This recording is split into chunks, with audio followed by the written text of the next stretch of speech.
আমরা দেখছি মাত্র, এটা আমাদের কাজ নয়। আপনারা বুঝতে পারছেন কোন জায়গায় গেছে। এটা অবশ্যই আমাদের ইরিগেশন ডিপার্টমেন্টের দায়িত্বে যারা আছেন বীরভূম জেলার ওনারা দায়িত্ব নিয়ে কাজটা করছেন।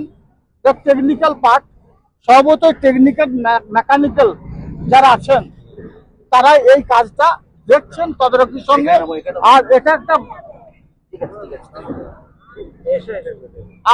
একটা বুঝতে পারছেন আমাদের বীরভূম জেলার রামপুরহাট সাব ডিভিশনের সঙ্গে সিউড়ির একটা মেন কানেক্টিং, সেই কানেক্টিংটা বর্তমানে বিচ্ছিন্ন হয়ে গেছে, আমাদের সঙ্গে দূরে সরে গেছে।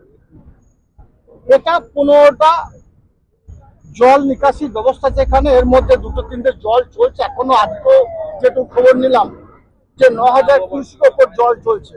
2 মাস থেকে অতি বৃষ্টির জন্যই এই দুর্ঘটনাটা ঘটেছে। যদিও আমাদের রাজ্যের মাননীয় মুখ্যমন্ত্রী মাননীয় মমতা বন্দ্যোপাধ্যায় গতকাল আমাদের এমআইসি সাহেবকে পাঠিয়েছিলেন, তিনি সরজমিনে তদন্ত করে গেছেন এবং আমাদের এখানে ইরিগেশন ডিপার্টমেন্টে যা দায়িত্বে আছেন আধিকারিকরা সব সময়ের জন্য মজুত আছেন।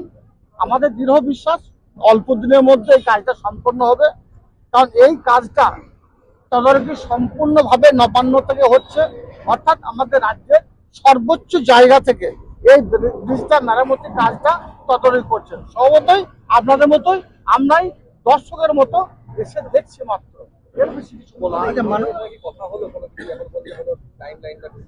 দেখুন, টাইম লাইন বলতে যত দ্রুত সম্ভব কাজটা সম্পন্ন করার তত তাড়াতাড়ি করা যাবে। আপনারা বুঝতে পারছেন এই কাজটাকে সম্পন্ন করা অত সহজ ব্যাপার নয়।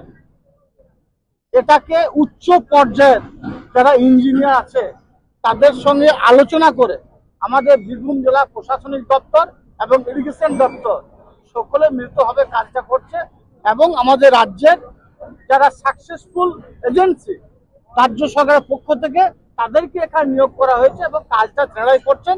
আমাদের দৃঢ় বিশ্বাস অল্প দিনের মধ্যেই হয়তো ব্রিজটা পুনর্নির্মাণ হবে না, হয়তো ব্রিজটা সম্পূর্ণ কাজ সমস্যার সমাধান হবে না, কিন্তু যাতায়াত ব্যবস্থা অল্প দিনের মধ্যে চালু হবে।